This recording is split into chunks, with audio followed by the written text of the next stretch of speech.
untuk mensosialisasikan apa yang sudah kami dapat selama 3 bulan ya, 3 bulan pertama atau satu tahap, yaitu modul 1 yang terdiri dari 4 chapter, 4 subbab. Nanti kami mohon izin sekitar 25 sampai 30 menit per saya untuk menyampaikan apa yang menjadi tugas kami dan apa yang ditugaskan oleh Bapak Kepala Sekolah.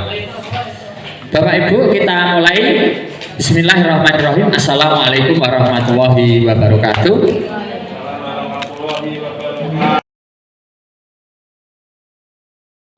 Satu perkataan KHD yang pernah disampaikan, setiap peristiwa di sekolah, baik itu negatif maupun positif, adalah peristiwa belajar. Biografinya. Kemudian yang kedua, dasar-dasar pendidikan Ki Hajar Dewantara, yaitu menuntun dan tukang kebun kehidupan. Bapak dan Ibu, menuntun artinya pendidik kita sebagai guru itu menuntun tumbuh kembangnya hidupnya kekuatan kodrat. Kemudian yang dimaksud tukang kebun itu, anak-anak itu seperti biji tumbuhan yang tugasnya guru adalah mencabut rumput-rumput yang ikut tumbuh, menjaga agar dia tumbuh dengan baik. Kemudian yang kedua, merdeka. Yang dimaksud merdeka di sini adalah merdeka lahir batin, Bapak dan Ibu. Kemudian kodrat berikutnya adalah yang ketiga, bermain. Terkait wujudkan sekolah yang menyenangkan dengan berbagai perubahan. Kemudian yang keempat, berpihak pada siswa, Bapak Ibu. Bahkan Ki Hajar Dewantara itu pernah menyampaikan istilah yang kontroversial, yaitu menghamba murid. Yang dimaksud menghamba murid itu bukan berarti murid mengalahkan Tuhan, tidak. Tetapi maksud Ki Hajar Dewantara, di dalam pembelajaran, siswa adalah tuan di dalam pembelajaran kita yang harus dilayani. Itu yang dimaksud menghamba murid, melalui keteladanan, yaitu ing ngarsa sung tulodo, kemudian membangun semangat, itu ing madya mangan karsa, dan memberikan dorongan atau tuturi handayani bagi tumbuh kembangnya anak. Mohon maaf Bapak Ibu, kita harus disiplin, karena dengan harapan potret kita disiplin itu bisa dipotret anak menjadi mereka ikut disiplin, Bapak dan Ibu. Kemudian yang berikutnya ini yang perlu kami sampaikan, ini istilah yang agak baru mungkin, bahwa menurut KHD siswa itu bukan tabula rasa, yaitu siswa yang hadir di sekolah bukanlah tabula rasa atau kertas kosong yang bisa digambari sesuai keinginan orang dewasa. Anak lahir dengan kekuatan kodrat yang masih samar-samar. Jadi anak-anak kita hadir di sekolah itu sebenarnya garis takdirnya sudah ada, cuma masih samar. Dan tugas guru adalah menebalkan garis samar-samar agar dapat memperbaiki laku untuk menjadi manusia seutuhnya.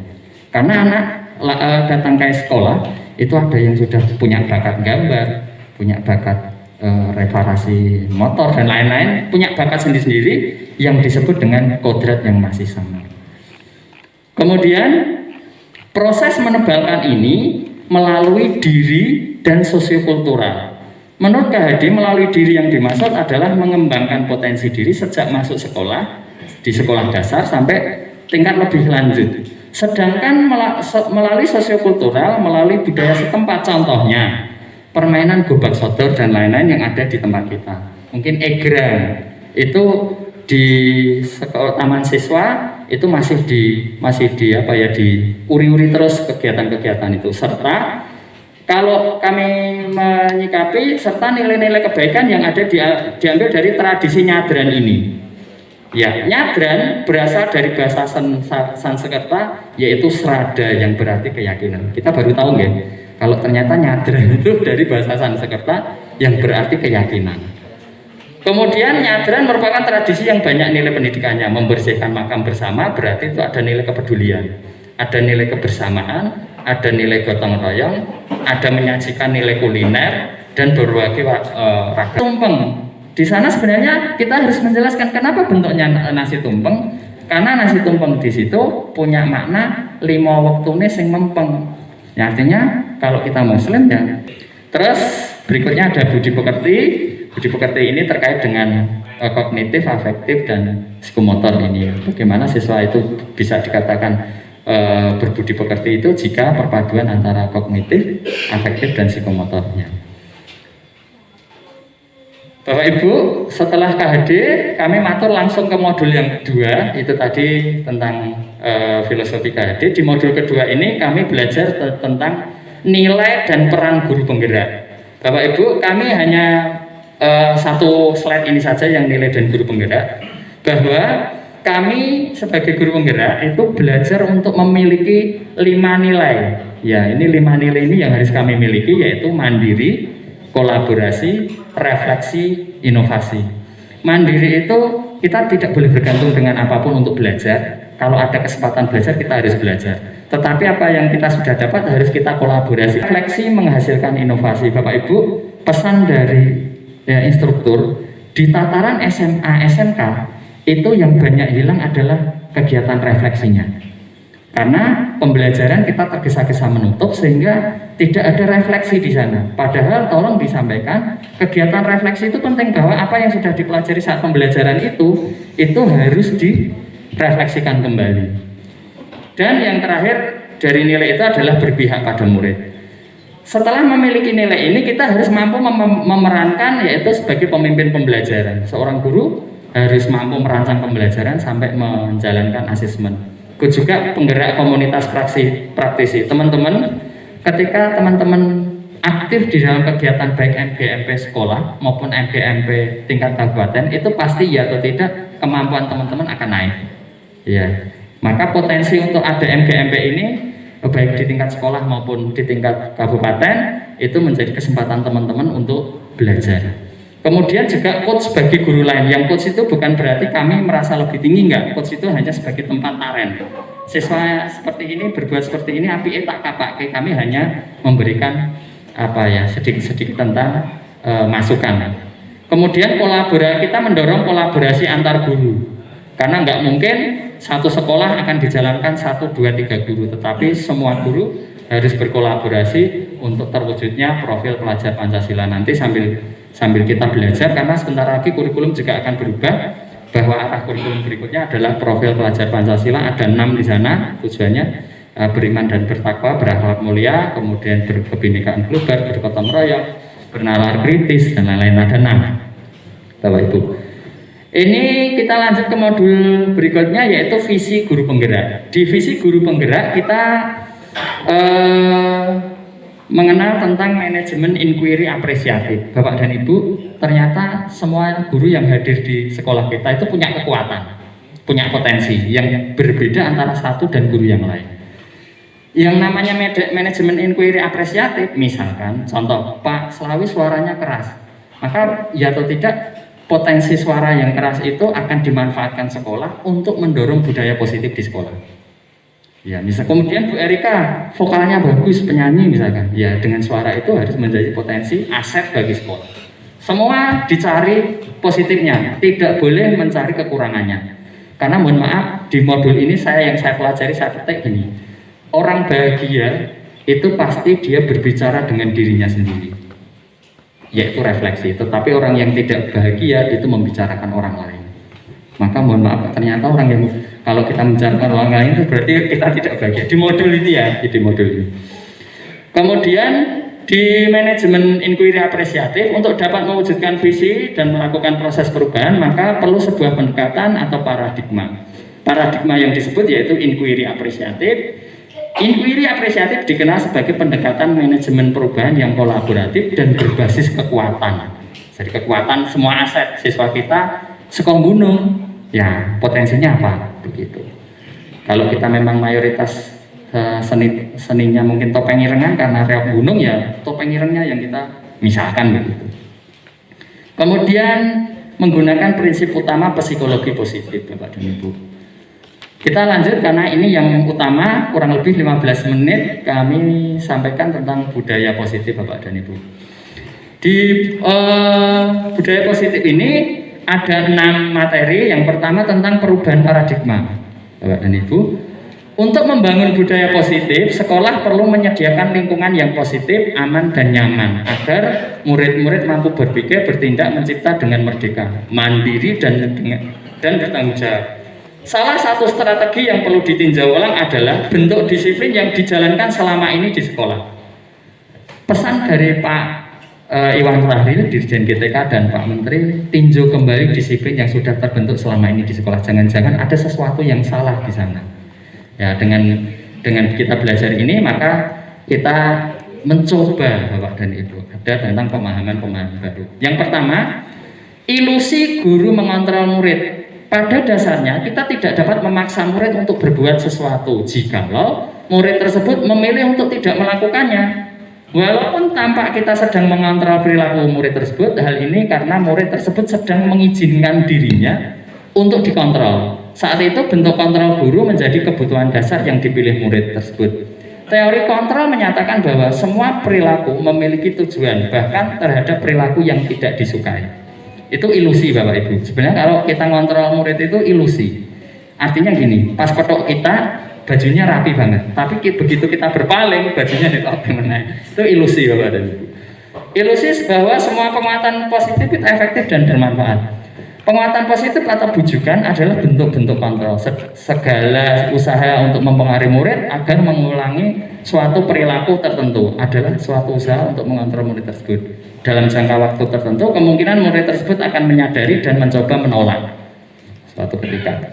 Yang ketiga, ilusi bahwa kritik dan membuat orang merasa bersalah dapat menguatkan karakter. Menggunakan kritik dan rasa bersalah untuk mengontrol murid menuju pada identitas gagal. Mereka belajar untuk merasa buruk. Jadi belajar dari orang yang merasa bersalah itu ilusi juga. Kemudian ilusi bahwa orang dewasa memiliki hak untuk memaksa, bahwa orang dewasa yang percaya bahwa mereka memiliki tanggung jawab membuat murid-muridnya berbuat hal-hal tertentu. Bapak dan Ibu, bila kita ingin membuat kemajuan perlahan, sedikit-sedikit ubahlah sikap atau perilaku Anda. Ini ada satu perubahan yang harus kita lakukan, yang arahnya ke kiri, nggih. Dari stimulus respon tentang dunia ke teori kontrol tentang dunia. Realitas kita sama, ternyata realitas kita berbeda kok. Berbeda. Semua orang melihat hal yang sama, ternyata setiap orang memiliki gambaran yang berbeda. Sampai pada ketika disiplin saat ini, kita sering puas ketika melihat siswa kita mengikuti hukuman kita. Maka itu disebut model berpikir menang kalah, guru menang, siswa kalah. Tetapi ketika kita mampu merubah paradigma, kita berpikir tentang menang dan menang. Kita merasa menang dan siswa merasa menang juga. Nanti kita akan bahas di studi kasus yang sudah saya bagikan. Kemudian disiplin positif dan motivasi Bapak dan Ibu. Ketika mendengar kata disiplin, maka yang ada di benak kita yang terlintas kebanyakan menghubungkan kata disiplin dengan tata tertib, teratur, kepatuhan pada peraturan. Kata disiplin juga sering dihubungkan dengan hukuman, padahal sungguh berbeda. Karena belajar tentang disiplin positif tidak harus dengan memberi hukuman. Justru itu adalah salah satu alternatif terakhir banget. Dan kalau perlu tidak dilakukan sama sekali. Jadi kalau perlu orang sangat hukuman, tidak dilakukan hukuman itu. Dengan kata lain, seseorang yang memiliki disiplin diri berarti mereka bisa bertanggung jawab terhadap apa yang dilakukan, karena mereka mendasari tindakan mereka pada nilai-nilai kebajikan universal. Sebagai pendidik, tujuan kita adalah menciptakan anak yang memiliki disiplin diri sehingga mereka bisa berperilaku mengacu pada nilai kebaikan universal dan memiliki motivasi intrinsik bukan ekstrinsik. Bapak Ibu, nanti ada 3 motivasi perilaku manusia pada dasarnya. Yang pertama, untuk menghindari ketidaknyamanan atau hukuman. Contohnya tadi, kalau kita bisa hadir 7-15 menit, itu maka transport kita utuh. Ya, misalkan begitu. Ini ternyata kalau di tataran motivasi perilaku manusia itu paling bawah. Ya, kalau kita memenuhi disiplin untuk menghindari hukuman, itu paling bawah. Agak naik sedikit untuk mendapatkan imbalan atau penghargaan dari orang lain, agar kita pengen dilihat orang lain sebagai orangnya disiplin begitu. Tetapi tataran yang ketiga yang bagus adalah untuk menjadi orang yang mereka inginkan dan menghargai diri sendiri dengan nilai-nilai yang mereka percaya. Orang dengan motivasi ini akan bertanya, akan menjadi orang seperti apa bila saya melakukannya. Mereka melakukan sesuatu karena nilai yang mereka yakini dan hargai. Bapak dan Ibu. Kemudian berikutnya adalah keyakinan kelas. Ini yang kami matur, Bapak Ibu, yang sering kita lihat di dalam kelas itu peraturan kelas. Di modul ini kita bergeser menjadi keyakinan kelas. Keyakinan kelas tidak perlu banyak, tetapi lebih ke nilai-nilai yang universal. Contohnya gini, ketika ketemu dengan Bapak Ibu guru harus senyum, sapa, salam. Itu peraturannya. Keyakinannya adalah saling menghormati. Jadi Bapak Ibu diharapkan Bapak Ibu di kelas nanti buat keyakinan kelas. Mungkin bisa 4 atau 5. 1, saling menghormati. 2, saling menyayangi. 3, kesehatan. Kesehatan itu contohnya peraturan kelasnya wajib melaksanakan piket sesuai jadwal harian. Itu nilainya, nilai keyakinan kelasnya adalah kesehatan. Begitu. Karena kalau kelasnya dibersihkan kan jadi sehat, rapi begitu. Contohnya keyakinan kelas bersifat abstrak daripada peraturan yang lebih rinci. Keyakinan kelas berupa pernyataan-pernyataan universal. Boleh peraturan, tetapi dasarnya adalah keyakinan kelas dulu. Keyakinan kelas hendaknya tidak terlalu banyak sehingga mudah diingat. Keyakinan kelas sebaiknya sesuatu yang diterapkan di lingkungan tersebut. Bapak dan Ibu, kita lanjut nih. Berikutnya adalah kebutuhan dasar manusia. Kebutuhan dasar manusia itu ada 5. 1, kebutuhan bertahan hidup, kesenangan, kebebasan, penguasaan, cinta, dan kasih sayang. Semua yang dilakukan siswa kita yang berupa menurut kita dia melakukan pelanggaran itu semuanya ada di sini.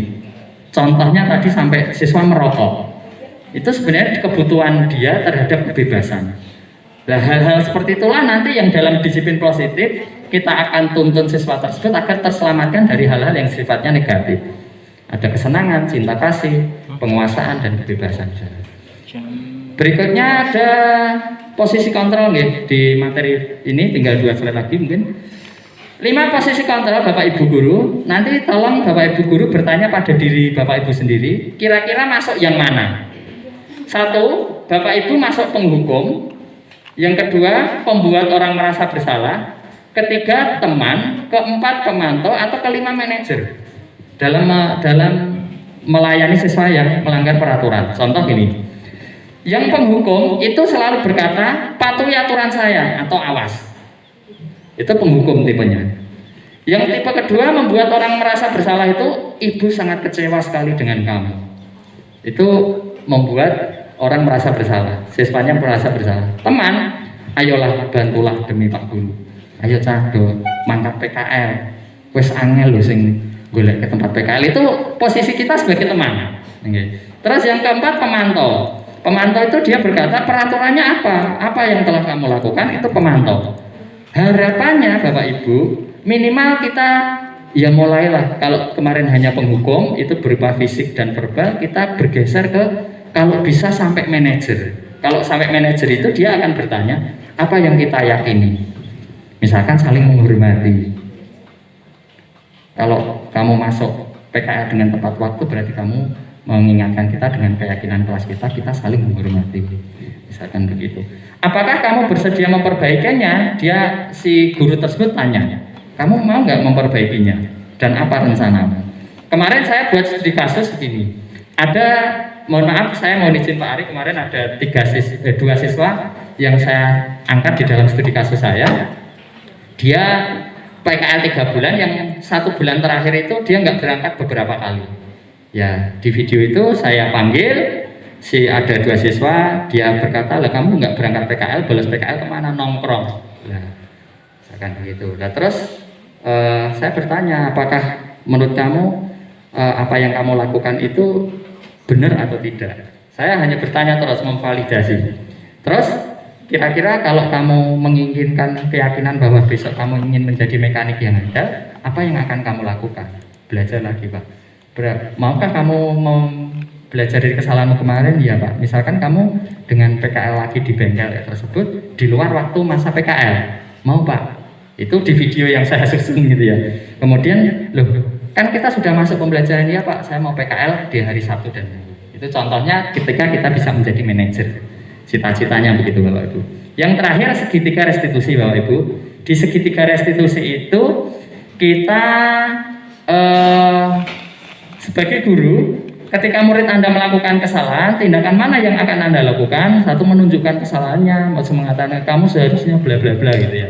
Yang seharusnya di restitusi itu kita bisa memahami bahwa restitusi itu Bapak Ibu, proses siswa belajar dari kesalahan yang mereka perbuat. Ya, proses siswa belajar untuk kesalahan yang mereka perbuat. Atas kesalahan itu dia bisa belajar begitu. Restitusi itu bukan untuk menebus kesalahan, namun untuk belajar dari kesalahan. Restitusi memperbaiki hubungan, kemudian adalah tawaran bukan paksaan. Kemudian restitusi menuntun untuk melihat ke dalam diri, yaitu introspeksi. Kemudian mencari kebutuhan dasar. Selesai Bapak dan Ibu. Pak Joko, nanti di aksi nyata saya sudah menemukan kasus yang sementara ini bertahun-tahun belum ada penyelesaiannya. Saya pilih anak-anak yang parkir di luar. Nanti akan kami coba saya selesaikan mungkin bersama tim melalui dengan apa yang sudah kami pelajari saat ini. Nanti bersama mungkin teman-teman yang lain. Bapak Ibu, saya membagikan satu kertas tentang studi kasusnya Bapak Ibu. Itu satu contoh bagaimana kalau kita sudah memahami budaya positif ini. Jadi saya bacakan di sana studi kasusnya, guru matematika dan wali kelas yaitu Ibu Santi sakit. Ini terjadi di SMP karena saya ngambilnya ini di modul ya, jadi ini settingnya adalah SMP. Ibu Santi sakit sehingga tidak masuk sekolah dan tidak mengajar. Akhirnya dicarikan guru pengganti. Guru penggantinya bernama Ibu Eni. Ibu Eni baru 2 tahun mengajar menjadi guru SMP. Beberapa murid perempuan, Vivi dan Natali, mengetahui hal ini dan mulai menggunakan kesempatan dan bersikap seenaknya, tertawa dan tidak mengindahkan kehadiran Bu Eni. Ibu Eni mencoba mendekati kedua murid perempuan tersebut dan menegur mereka dengan halus. Namun ketiganya tetap berlaku tidak pantas. Mereka tetap tidak mengerjakan tugas dan malah ngobrol. Keesokan harinya Ibu Santi memanggil Vivi dan Natali serta menanyakan tentang laporan Ibu Eni. Ibu Santi menanyakan apakah mereka bersedia melakukan restitusi. Restitusi, Bapak Ibu ingat, yaitu belajar dari kesalahan. Vivi dan Natali sempat berdebat sedikit, namun pada akhirnya mengatakan akan meminta maaf. Ibu Santi menganggap bahwa tindakan itu boleh saja dilakukan kalau mereka ingin melakukannya, dan menanyakan kembali apa yang mereka bisa lakukan dengan restitusi. Baik Vivi maupun Natali mengakui bahwa perilaku mereka tidak sesuai dengan keyakinan kelas. Keduanya mengusulkan bagaimana kalau mereka mengadakan diskusi kelas dengan teman-teman sekelasnya tentang bagaimana seharusnya sikap mereka dalam menjalankan keyakinan kelas, terutama tentang sikap saling menghormati, serta mengusulkan mengirim email kepada Bu Eni tentang keputusan mereka tersebut.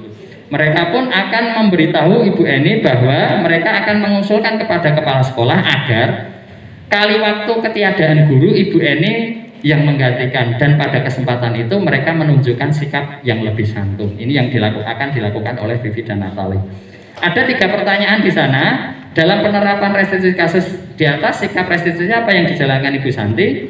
Apakah restitusi yang diusulkan Vivi dan Natali sudah sesuai dengan kesalahan yang telah dibuat?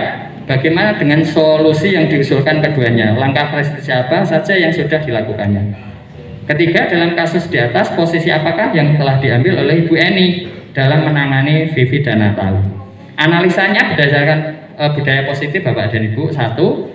Sikap restitusi kasus bukan untuk menebus kesalahan, namun belajar dari kesalahan. Vivi dan Natali didorong Ibu Santi melakukan upaya perbaikan diri. Ketika Vivi dan Natali belajar dari kesalahan, mereka mendapat pelajaran yang bisa dipakai terus-menerus untuk masa depan mereka.